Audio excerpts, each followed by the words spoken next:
Welcome to Springfield's September 11th Remembrance Ceremony. My name is Anthony Signoli.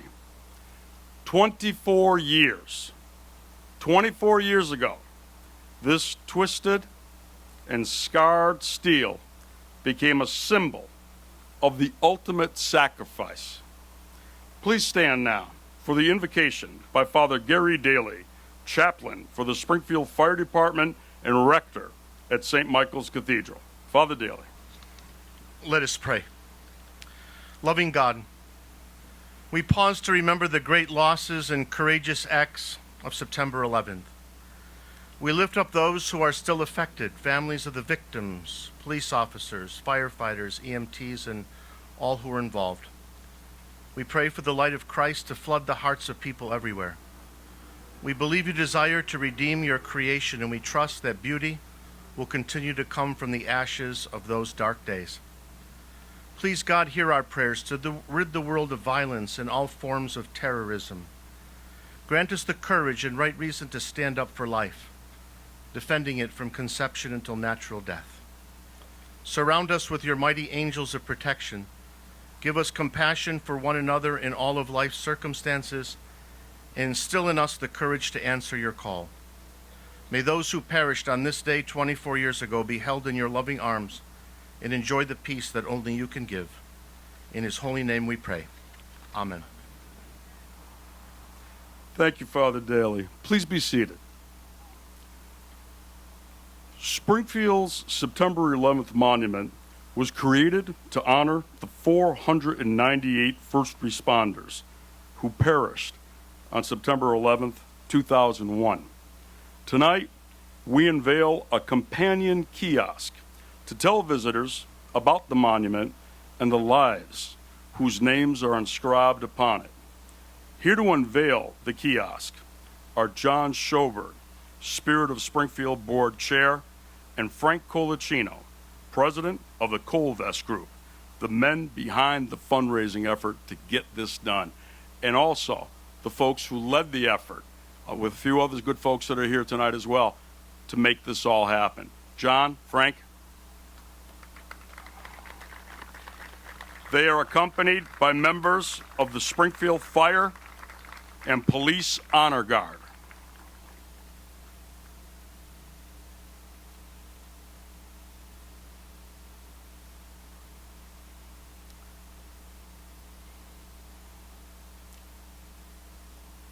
The inscription reads, 9/11/2001, Twin Shadows, September 11th Monument, forever in our hearts.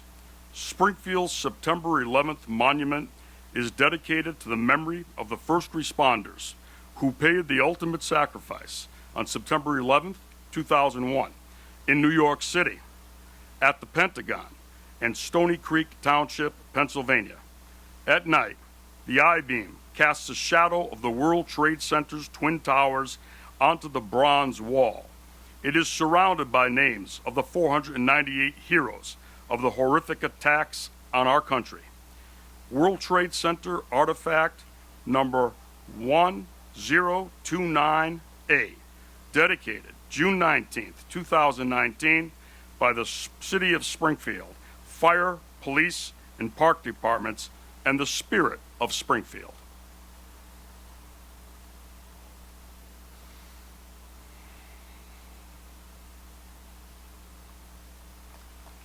Nice.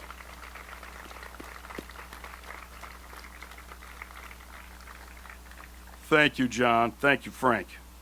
Ladies and gentlemen, now with a special announcement is Tom Ash, Executive Director of the Springfield Department of Parks, Buildings, and Recreation Management. Tommy.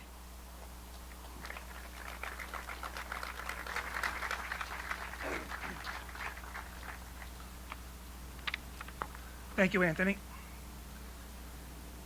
Mayor Sarno, Congressman Neal, Sheriff Cochi, Senator Vilas, dignitaries, other elected officials, and most especially our first responders. It's an honor as Executive Director of Parks to be with you here all tonight on this solemn occasion. My thanks to Judy Matt and her team at the Spirit of Springfield for continuing to keep the memory alive for all of us who remember that horrific day 24 years ago, but as importantly, for the new generations of Americans that to understand the tragedy that occurred and to recognize the true warriors who responded so valiantly and gave their lives in doing so. And so, it is indeed a privilege for me to announce that on this very site, the Springfield Parks Commission, with the blessing of our mayor, has named this portion of Riverfront Plaza the 9/11 Memorial Plaza.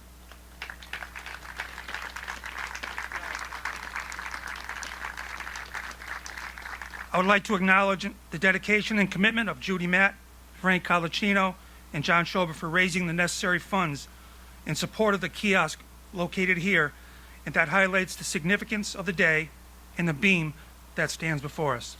Thank you very much. Tom, thank you, Tom. Springfield is very blessed to have a leader who always leads from the front. He is indefatigable in his love and compassion for this city, his city. With greetings from the city is Springfield Mayor Dominic J. Sarno. Tony, infatigable. I'll have to look that up in Merriam-Webster's diction. Right, Nick? Sheriff, what do you think on that? So, let's give a big round of applause to our MC, Tony Signoli, Tony C. And, of course, to the irrepressible mistress of ceremonies, Judy Matt and her team. Big, big round of applause. You cannot put a price tag on the morale boost that the Spirit of Springfield does for the city of Springfield and all of the surrounding areas. To Congressman Neal, who always fights ferociously for our veterans and public safety officials. To Senator Vilas, a.k.a. Captain America. To Police Superintendent Larry Akers. The Fire Chief B.J. Calvi, AMR Patrick Leonardo. To Colonel David Halasi Kuhn. State Representative Leader Carlos Gonzalez. Tom Ash, Rep. Pupolo, Rep. I can't see down there who's on it, Rep. Brian Ash, to my city councilors that are here and school committee members that are here. And just a quick shout out, a young lady, Diane Manso, gave this special 24 years she's had this to me, and I'm going to give this to Fire Commissioner B.J. Calvi. B.J., this is for you in honoring the firefighter.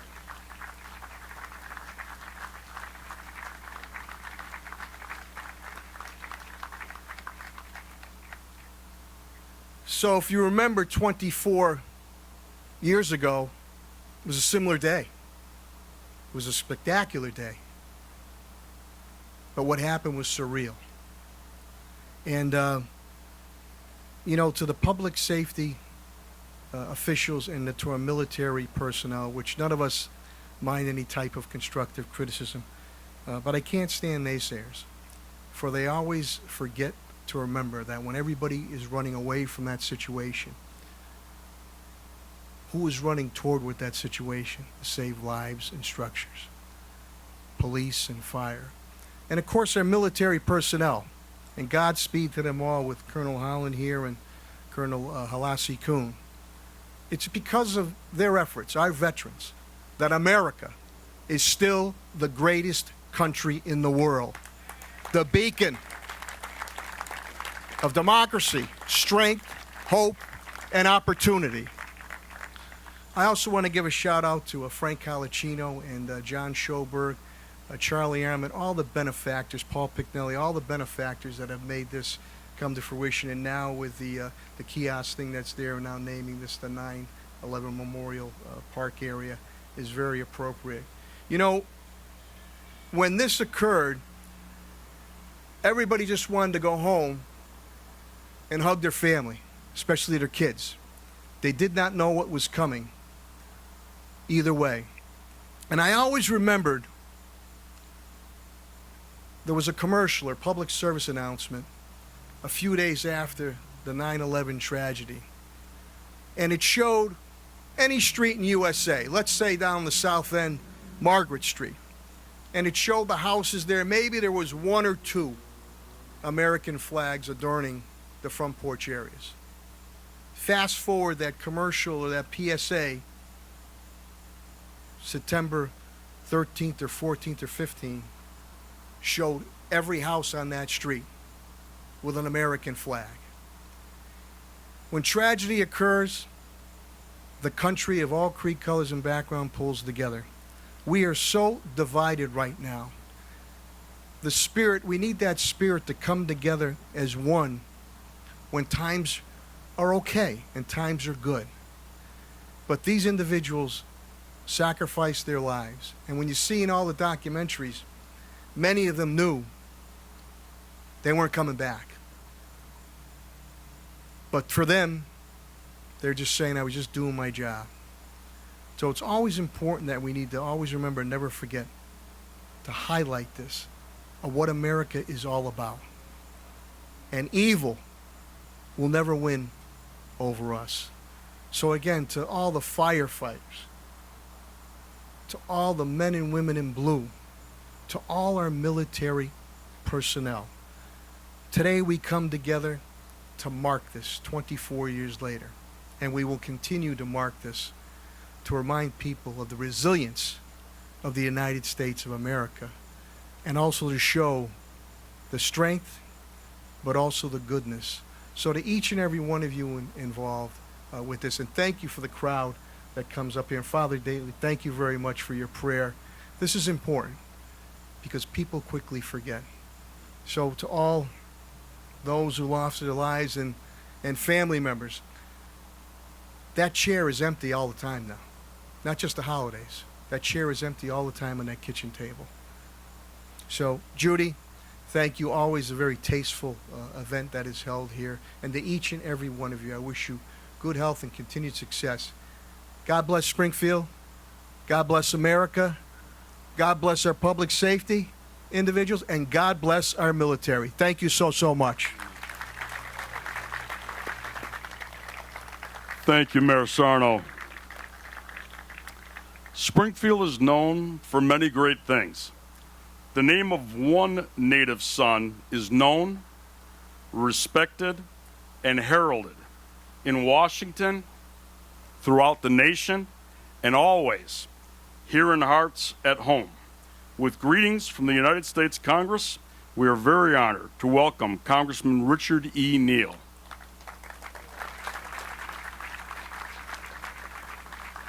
Thanks, Tony, very much, and thanks to all of you for your attendance this evening. And Tony used that word, indefatigable. I thought that was pretty appropriate. I was in a campaign long time ago, and my opponent said, Congressman Neal's a cadaver. And I looked at one of my staffers, and I said, what does that mean? And the staffer looked at me and said, I don't think it's good. Thanks to you who have, again, so faithfully assembled. Our fine mayor, John and Frank, our legislative delegation, our police and fire chiefs, our EMT representatives, and to all of you who, again, continue to commemorate this very important occasion. I was considering that the sense of national unity and purpose that we all felt the day after 9/11, we might want to contrast that with the wanton political violence that is taking place across America. And I call attention to that because our military, our public safety officials, and yes, those of us who work and live in a representative democracy, we guarantee those constitutional principles still that our First Amendment guarantees a second opinion, but a peaceful second opinion within the crucible of political debate. Not those who find comfort in who they've decided to target because they happen to disagree with them. I had a chance within 2 days of the attack on 9/11 to visit the site. And the smoke was still coming out of the ground. The buildings were still twisted and dilapidated. But what caught my attention more than anything else were the families that were there that day, those children. And as they posted at the time letters on the wall, they were asking, if you see my dad, if you see my mom. And we developed this great sense, again, of national purpose. I thought that Cynthia Simison did all of us a favor this morning, for those of us who still read newspapers, when she personalized the conversation, reminding all that within that horror of what happened, that we tend to dwell upon the statistical data. 3,000 people killed. Western Pennsylvania, the Pentagon, Lower Manhattan. But these people had names, as she highlighted today. They had family members who grieve with all of us, but they grieve every day of every week, where we tend to move on to our next moments and events as we embrace and hug our own family members. So never to miss what occurred on that day. And again, the response of America in that moment of great unity and caring for each other. And I hope that we might emulate that on occasions like this, understanding the following, even though I got off that plane at just about 3:30, that Boston's not the center of our lives here. Washington is not the center of our lives. The center of our lives is still here with people just like you, family, friends, churches, synagogues, mosques. That's our sense of America. So thanks for what you've done, and congratulations from the United States of America. Thank you, Congressman Neal, very much. Now, an extraordinary man who fights for us in Boston and who has fought for our nation, actually fought for our nation. He is an active duty major in the United States Army Reserve. Speaking on behalf of his state legislative colleagues and as the chair of the Joint Committee on Veterans and Federal Affairs, we welcome State Senator John Vilas.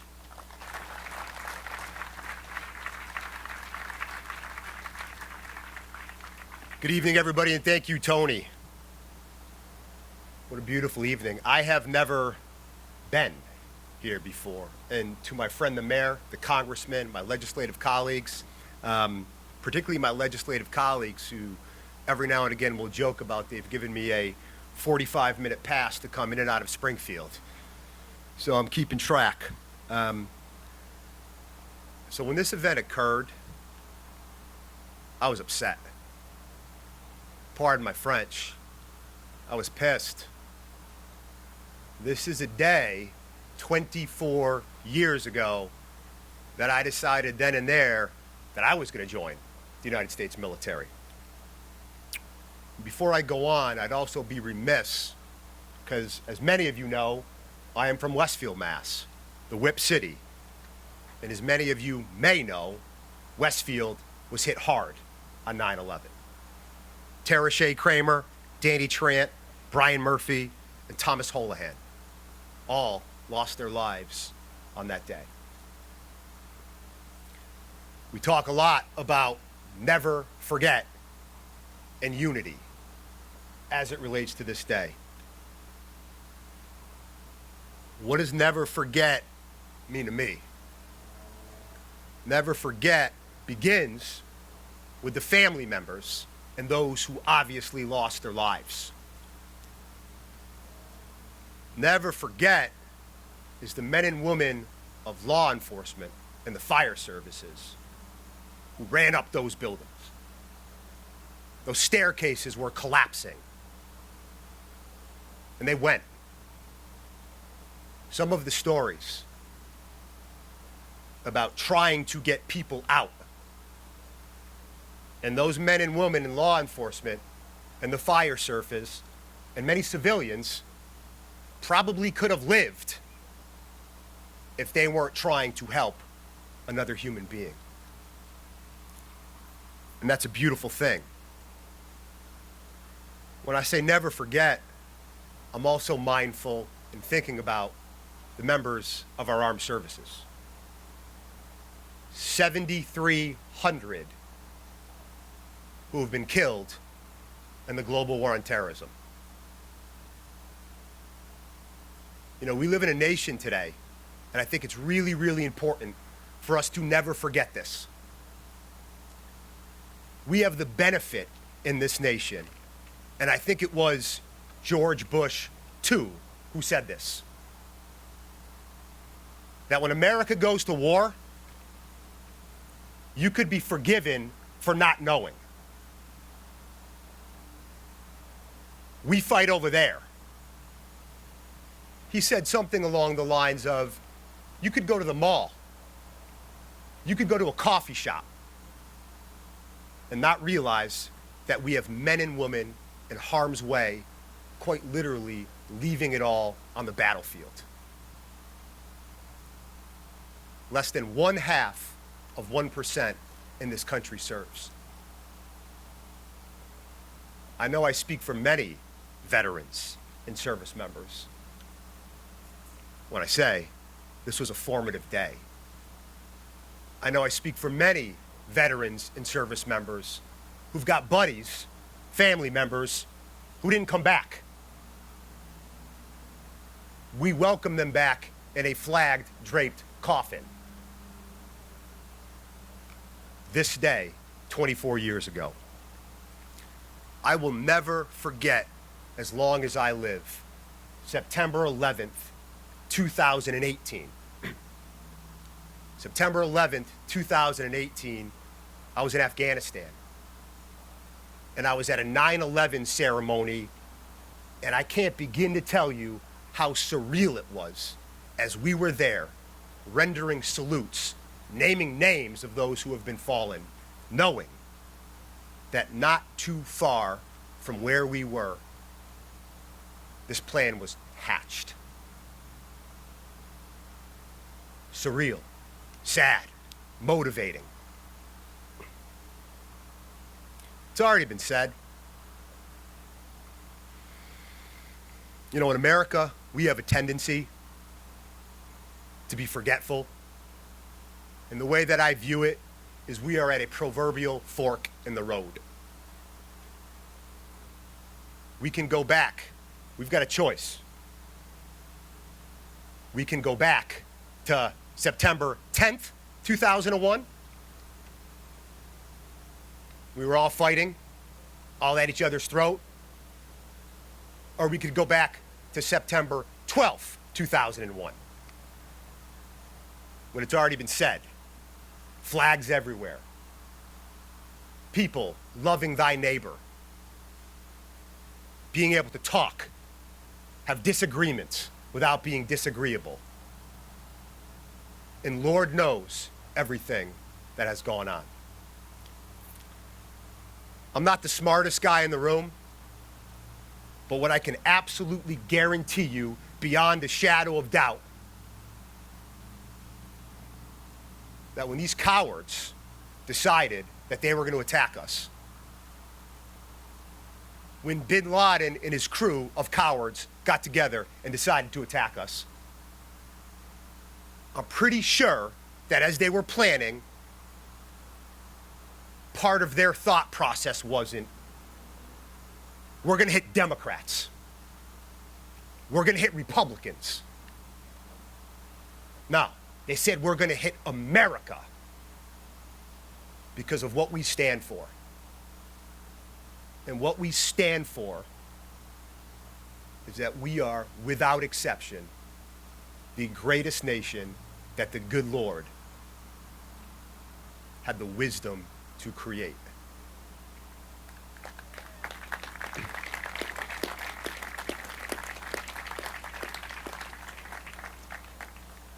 I'm going to finish with this, and I've already alluded to it. September 10th, 2001, we were complacent. We've got all these different threats that are out there externally right now. And trust me when I tell you, they're there. And yet we've got all this stuff going on internally.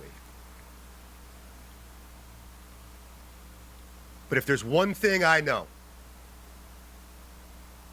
last year, I had the good fortune and honor as part of the National Guard call-up at these hotels in the Commonwealth of Massachusetts on immigration.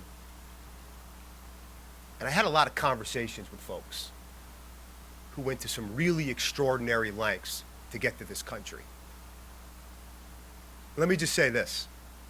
Anyone who has any doubts about what I have said, what the mayor has said, what the congressman has said about this being the greatest country on earth, talk to some folks who aren't from here. See what they have to say. Thank you very much. Thank you very much, Senator Major Vilas. So often we think of veterans, we hear folks talk about veterans and what we owe them. We look around today and we see so many people in uniform, and it would be remiss for me not to mention something right now. As I'm looking at members of the legislature, and especially as I'm looking at Congressman Neal and Senator Vilas, the hard fight, Gonzalez, Ash, Pupolo, and all the members of the House and Senate, especially from Western Massachusetts, to get the long overdue job done for veterans here of getting the Holyoke Soldiers Home done. You would have thought Neal and Vilas and the rest of the team were going to jump in the foundation to do it. Thank you, Richie. Thank you, John. Thank you, all of you. You did not forget, and you got it done. Now, a man who gives so generously, all the time, never says no, and benefits so many, our own.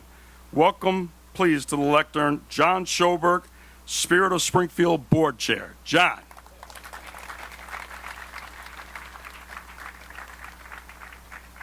Thank you very much, Tony. If I could ask Senator Vilas to approach the podium once again, please.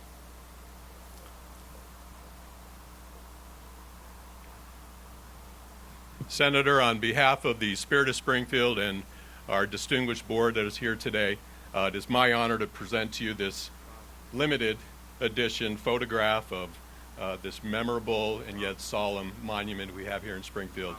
And we hope that it will serve you as a reminder of our precious freedoms that we treasure. And it'll also serve as a reminder of a very grateful Commonwealth for everything that you do, and the gratitude of a nation for your service. So thank you very much. Also have a challenge point here as well. Thank you very much. God bless you. Thank you very much. Thank you, John. Thank you, John. Before I go on, I could probably introduce half the crowd that's here this evening, and that would take us all night, and Judy would get mad at me. But I'd be remiss not to mention two people here. One is former Springfield Police Chief, then Police Commissioner, Bill Fitchett. Bill.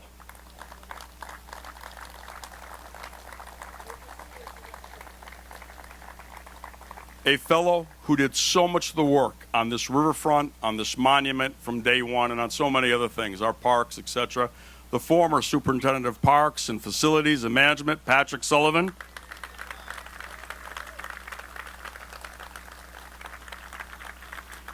On this monument, there are 73 names of law enforcement officers who died, most of them in New York City.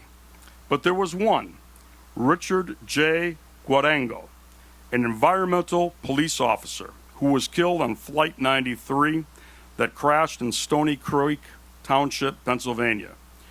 Here, with this police officer's remembrance, is our own Springfield Police Superintendent Lawrence Akers.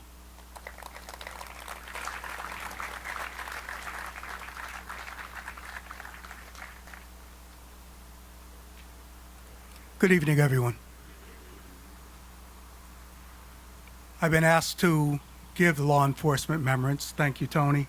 Thank you to everyone that's been here, that came here tonight. It's an honor to see everyone.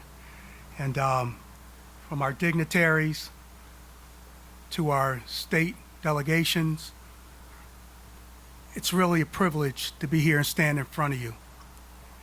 I stood before many of you a year ago, and I spoke about how many of us only have words about 9/11 from the past, because it's not a recurring event. It was just one awful day 24 years ago. We speak through our memories and through the things that were etched in our minds on that day. And most of us will never, ever forget that day. And I speak about how everyone remembers exactly what they were doing that morning when we saw those planes strike our towers. I can remember I was at a small restaurant in Indian Orchard. I was getting my car worked on next door. And I walked into the restaurant and my focus was immediately brought to a 19-inch television at the time when the first plane hit the tower.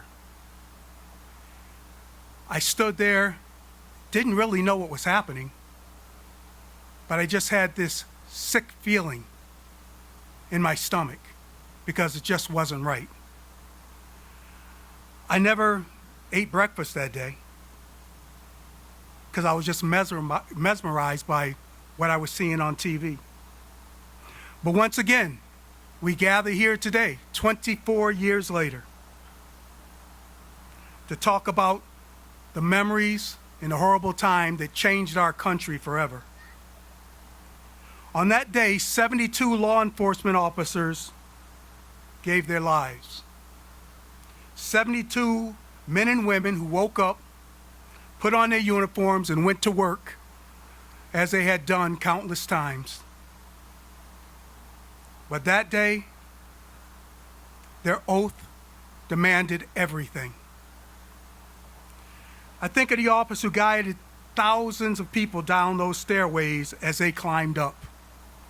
I think of those who stayed till the last possible second, searching for survivors, determined that no one would be left behind. I think of the chaos, the fear, and the unwavering focus of those who stayed at their post, calm in the face of unimaginable terror.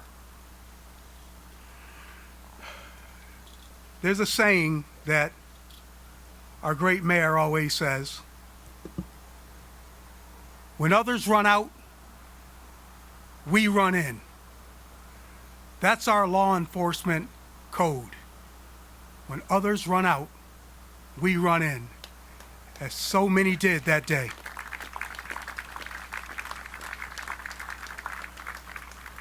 On 9/11, that saying lived out in the most heartbreaking and heroic way possible.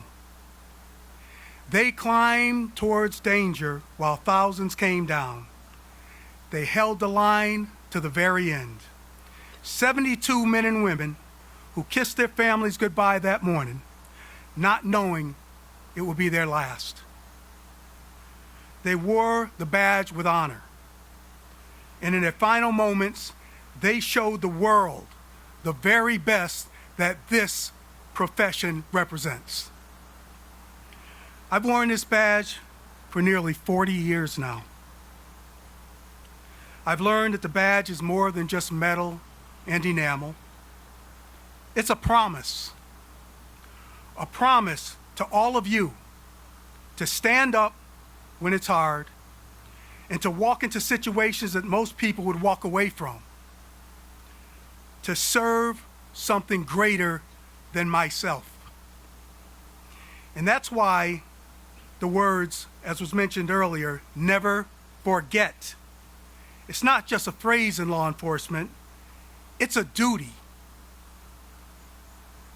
It means remembering the officers, the firefighters, the first responders who gave their lives on that dreadful day.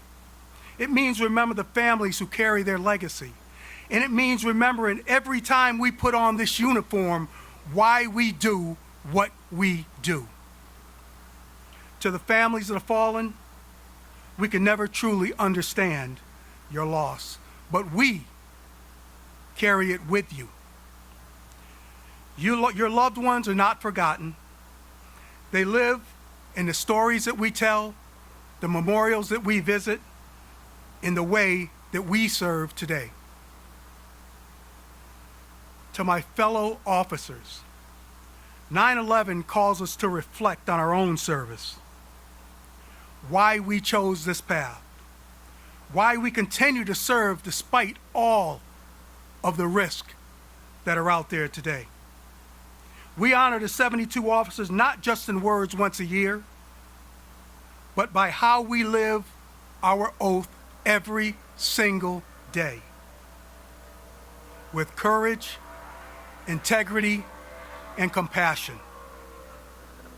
So let us leave here today with renewed purpose. Let us remember that the weight of the badge is heavy, but it is also sacred. And let us commit to carrying forward the legacy of those who lost their lives on 9/11 by serving faithfully and selflessly in their honor. May God bless the families of the fallen. May God bless law enforcement. And may God continue to bless the United States of America and this great city of Springfield. Thank you. Thank you so much, Superintendent. Two other major members of law enforcement with us this evening. Obviously, Sheriff Nick Kochi. Sheriff, thank you for all you do. And thank you. And representing the District Attorney, Anthony Gallooni, is Peyton North this evening. Peyton. 344 firefighters paid the ultimate sacrifice on September 11th.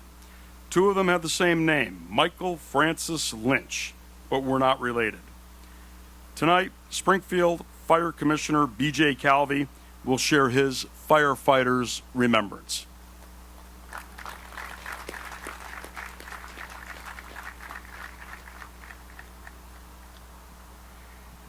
Good evening. Thank you, Tony, for that kind introduction. To the honored guests and dignitaries here tonight, Mayor Sarno, and everybody at the dais over there, welcome to the 9/11 Memorial. I'm here tonight to represent the Fire Department Remembrance on behalf of the men and women of the Springfield Fire Department that I'm proud to serve every day when I go to work. 343 firefighters were lost on 9/11. That was a prime example that day of service above self. Members died from the chief of the department to probationary firefighters who had just gotten on the job. Chief Gansey, the highest uniformed member who died that day, dug himself out after the first building collapsed and the initial command post was evacuated.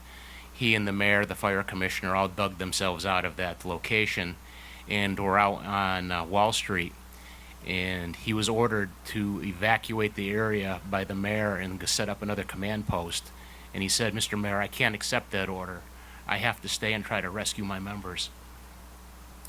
He stayed there and led rescue efforts with other firefighters until the second tower came down, ultimately taking his life and the lives of the 343 brave members that died that day. Another key leadership figure who died that day was First Deputy Commissioner Joe Feehan. Commissioner Feehan had served 35 years as a uniformed firefighter and rose to the rank of Chief of Department before he aged out. After he aged out, the mayor made him Fire Commissioner, and then he retired, and then he was brought back after his retirement as First Deputy Commissioner. He responded on the fifth alarm to see what he could do as a civilian employee of the fire department. He donned his chief's helmet and was in the command center when it collapsed. And the commissioner and chief told him to get out of there and save himself. And yet again, he said, "I am not leaving," and stayed on ground zero until the second building came down, taking his life. Those are just two examples of the leadership that was displayed that day. Another prime example that day of service above self was District Chief Joe Pfeiffer. If anybody's seen the film on the fire department that was made by the French filmmakers following a probationary firefighter, Chief Pfeiffer was out in the street in front of the building when the first plane struck. He was the first FDNY official on scene and had command in the lobby as the other companies were coming in. Chief Pfeiffer knew the grave situation that they were in that day and still had to order firefighters up the stairs to try to make rescues. One of those firefighters was his own brother, a lieutenant on an engine company from Manhattan, who he ordered up to try to make rescues, who also paid the ultimate sacrifice that day and did not return. These are all true examples of service above self. Firefighters who paid the ultimate sacrifice trying to protect the community. Firefighters who knew what was going to happen that day. They all knew, I knew looking on television that those buildings were going to go down, and I was 100 miles away. Those firefighters all knew the grave situation they were in, and they went up those stairs anyway, carrying 75 to 100 pounds of gear and a high-rise load, trying to do whatever they could to get people out of those buildings. They all served with pride, professionalism, respect, initiative, dedication, and excellence to try to save victims that day and try to make a difference. The events in the country after 9/11 showed what a great nation we are. This nation came together for a common good, a common goal, to defeat the feckless cowards who attacked us that day. Fundamental Islamic terrorists who attacked women, children, and civilians because they didn't have the fortitude to try to take on the United States military in a straight-up fight. They tried to bring the fight to our homeland, and they showed what America was truly made of due to the citizens and the pride we have in our country. I'd be remiss if I didn't say that I think we need a little of that back these days, especially viewing the incident that happened yesterday in Nevada, that this country needs to come together and show unity as we move forward so we can continue to be the greatest country in the world and defeat the cowards that are out amongst us.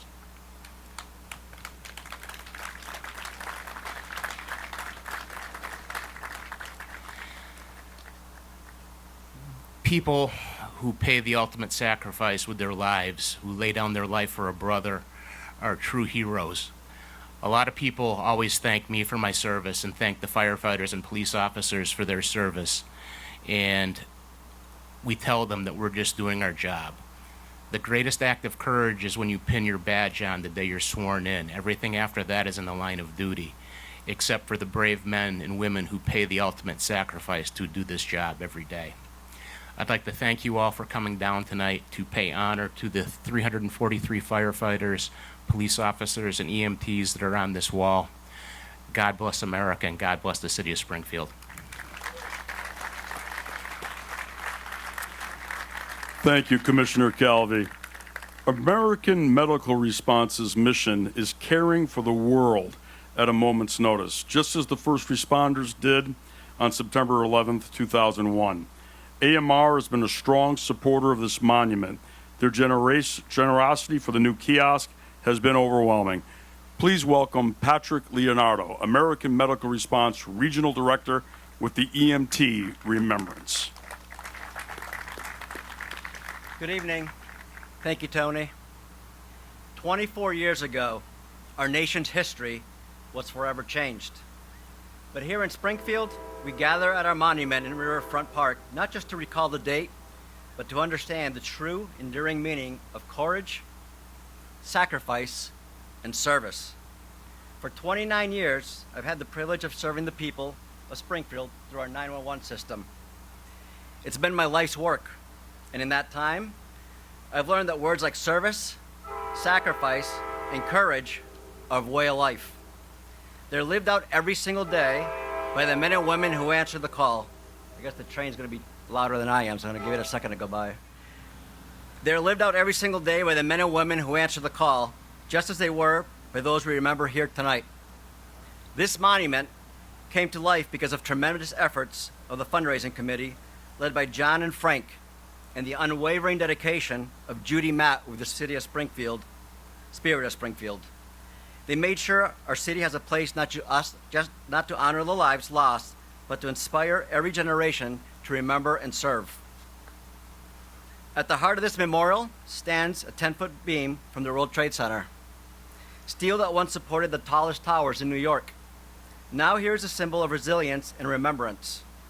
Behind it, a bronze wall is engraved with the names of 498 fallen first responders, each name of a story of courage and a family sacrifice. When night falls, how appropriate that we're having this now this evening, rather than in the morning, thanks to Judy and the team. The illuminated beam cast the shadow of the Twin Towers across the wall of names behind us, a powerful and haunting image.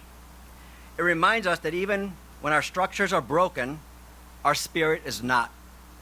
The shadow serves not just to mourn what was lost, but to affirm that light, community, and resilience endure. Every September, we gather here to remember the names, toll the bells, and recommit ourselves. But for the generation that never knew 9/11 firsthand, this monument serves as a new purpose. It is a challenge. It challenges us to live differently, to carry forward the spirit of those we honor by serving others with the same devotion. To every firefighter, EMT, paramedic, police officer, dispatcher, and public safety official, and to your families, thank you. Your courage defines Springfield and defines us as a community. On behalf of American Medical Response and our Springfield 911 team, we see this monument to be the spirit of our commitment to always remember, always serve, and always take care of one another. Thank you. Thank you very much, Patrick. On September 11th, 2001, the Pentagon was attacked. 55 lives were lost, and so many more have been taken as our country fights the global war on terrorism. Today, we welcome Colonel David Halassi Khan, commander of the 104th Fighter Wing at Barnes Air National Guard Base, to share his armed services remembrance. Colonel.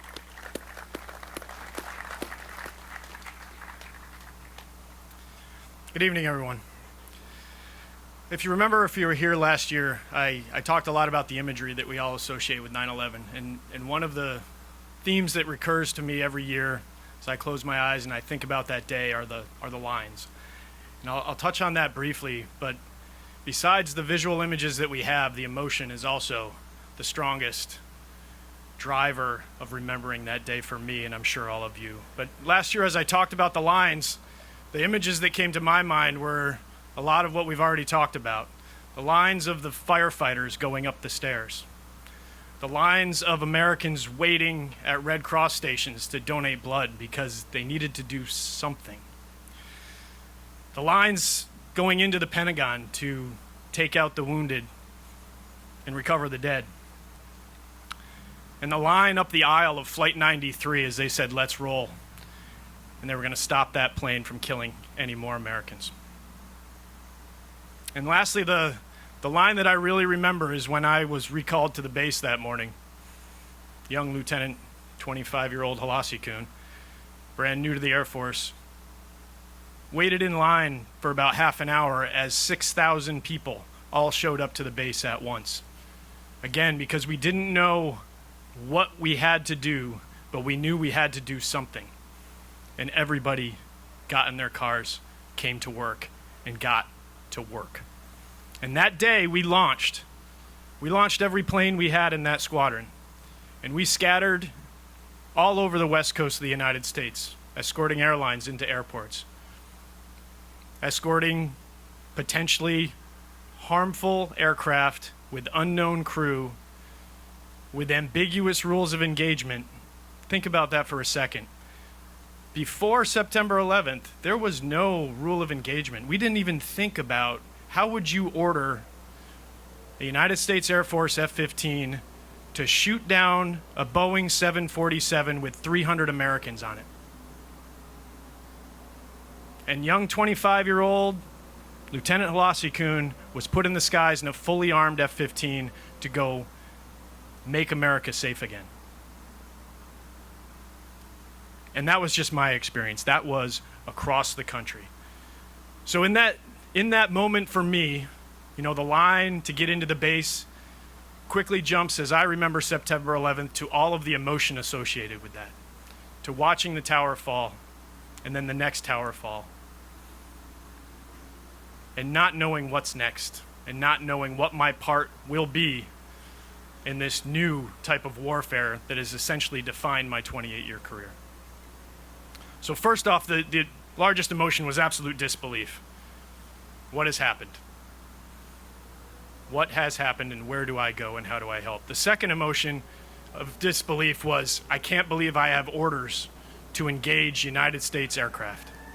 Those emotions sit with me to this day. Because as we sit here, there are 4 F-15s at Barnes Air National Guard Base right now who are living under those same exact ROE to defend the skies of the United States of America. The next emotion that lives with me deeply is, as I got airborne that afternoon and was told to patrol the skies of the West Coast, the sky is a pilot's office, right? So as I took off and, you know, the sun is going down, we're donning our night vision goggles, and I look around the sky, and what used to be normal is a sky full of lights. And I'm not just talking about the stars, I'm talking about all the airplanes. And when you're on night vision goggles, you can see the lights of other airplanes for 300 miles or more.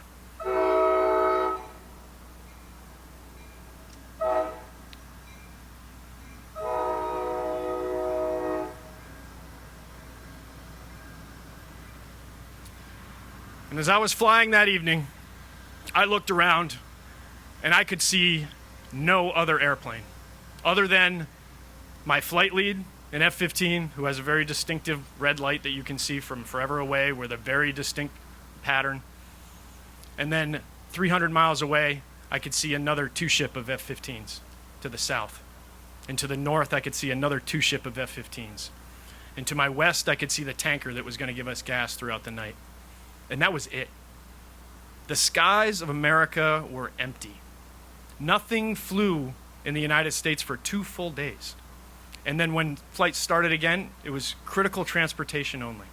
Those empty skies, combined with all the uncertainty of that day, all of a sudden I'm airborne in an empty sky with ambiguous ROE. Those emotions live with me, and those emotions live with every service member from your Department of Defense, from your United States military. That deep sense of uncertainty in what is going to happen, and are they going to hit us again? But your United States military recovered from all of that emotion. We took charge of that situation. We brought back the security that Americans expect and deserve. And when I landed, the next emotion I had, right, I took off. I'm in an isolated bubble.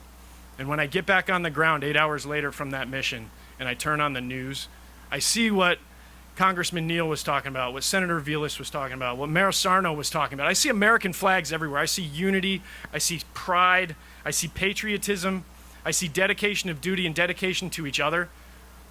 And that's the next greatest, if not the greatest emotion of that day, was the unity that the country had. And I will tell you right now that unity, that pride, and that patriotism is what drives your United States military every day. It's what drives everybody in the Army, the Air, the Navy, the Coast Guard, you name it. Everybody is dedicated through unity, pride, and patriotism. And tonight, sleep well, because that same military is protecting you. And more importantly, the Barnstormers of the 104th Fighter Wing, 8 miles to the north with their F-15s fully armed and ready, are defending you and everything that you love and hold dear. God bless you. God bless Springfield. God bless the United States of America and all those who serve. Wow. Thank you, Colonel. We have another very honored guest with us this evening. It's the first time he's been with us in his new role. We're very proud to have you here with us this evening. Ladies and gentlemen, Colonel Christopher Holland, Wing Commander of the 439th at Westover. We just want to recognize you, and please stand, sir. Thank you very much. We'd like to thank Mayor Sarno and Chris Signoli and the Springfield Department of Public Works for installing signs on East Columbus Avenue and Hall of Fame Avenue directing visitors to this monument. I love it when I drive by and see people early in the morning, late at night, the lights are on, or even when they're not on at night, during the daytime, out here taking pictures, seeing families, seeing kids. It's amazing. We're now going to have the ceremonial part of the program, and I'm just going to describe it to you before I ask you to stand. We're going to have the posting of the colors. We're going to have the singing of the national anthem by Ubora Award winner, the voice of Springfield, Vanessa Ford, and the Pledge of Allegiance. And this is going to be followed by the ringing of the fire bell. Then, emergency vehicles will roll out over the Memorial Bridge.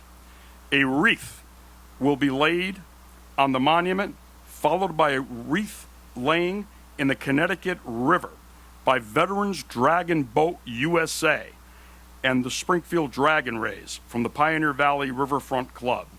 A rifle salute will be performed, taps will be played, and then the colors will be retired.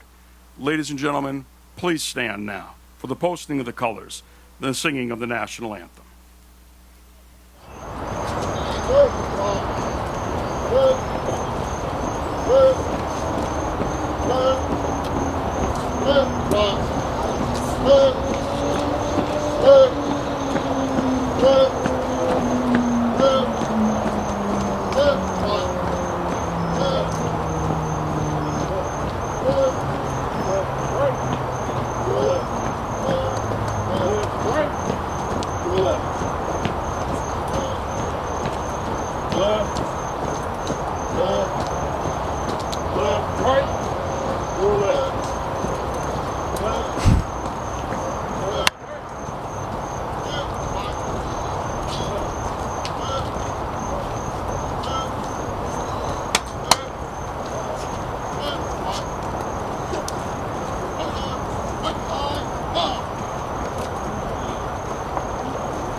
Please join me now in the Pledge of Allegiance. I pledge allegiance to the flag of the United States of America and to the republic for which it stands, one nation, under God, indivisible, with liberty and justice for all.